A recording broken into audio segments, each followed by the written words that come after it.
on A1 Flash News, Telugu Short News, mobile app. జనవరి 30న నిర్వహించనున్న చలో విజయవాడ నిరుద్యోగ రణభేరీ కార్యక్రమాన్ని జయప్రదం చేయాలని ఏఐవైఎఫ్ రాష్ట్ర అధ్యక్షులు మొగ్నూడి యుగేందర్ పిలుపునిచ్చారు. ఈ రోజు ఏఐవైఎఫ్ ఆధ్వర్యంలో శ్రీకాకుళం క్రాంతి భవన్లో నిరుద్యోగ రణభేరీకి సంబంధించి గోడ పత్రికను విడుదల చేశారు. ఈ సందర్భంగా మాట్లాడుతూ రాష్ట్రంలో లక్షలాది నిరుద్యోగ యువత తీవ్ర నిరాశ అసంతృప్తిలో కూరుకుపోయిందని పేర్కొన్నారు. కూటమి ప్రభుత్వం యువత భవిష్యత్తుతో చెలగాటమాడుతోందని తీవ్రంగా విమర్శించారు. ఈ కార్యక్రమంలో ఏఐవైఎఫ్ టౌన్ కన్వీనర్ వేణు, నాయకులు రామోజీ తదితరులు పాల్గొన్నారు. All India youth federation AIYF ఆధ్వర్యంలో ఈ నెల జనవరి 30వ తేదీన చలో విజయవాడ కార్యక్రమం ఏర్పాటు చేయడం జరిగింది.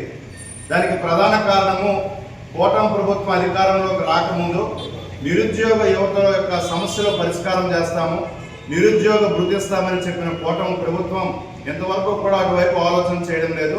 ముఖ్యంగా చూసినట్లయితే సూపర్ 6 హామీల అమలులో భాగంగా ప్రధానమైనది బాబు ష్యూరిటీ భవిష్యత్తు గ్యారంటీ అని చెప్పారు. బాబు ష్యూరిటీ ఎవరికి ఇచ్చారు? బాబు ష్యూరిటీ అంటే చలో విజయవాడ వాల్ పోస్టర్ ఆవిష్కరించడం జరిగింది. దీని ప్రాముఖ్యత ఏంటంటే రాష్ట్రంలో గవర్నమెంట్ ఏర్పడిన తర్వాత ఎన్నికలకు ముందు వాగ్దానాలు యువతకు బోల్డ్ వాగ్దానాలు చేశారు. ఎన్నికలు రాకముందు ఈరోజు ఎన్నికలు వచ్చాక యువత పట్ల నిరీక్షణతో ప్రవర్తిస్తున్న ఎన్డీఏ గవర్నమెంట్ తక్షణమే నిరుద్యోగులకి నిరుద్యోగ వృత్తి ఇవ్వాలి 3,000 రూపాయలు. వివిధ ప్రభుత్వ శాఖల్లో ఖాళీ కూడా 2,30,000 ఉద్యోగులు భర్తీ చేయాలి.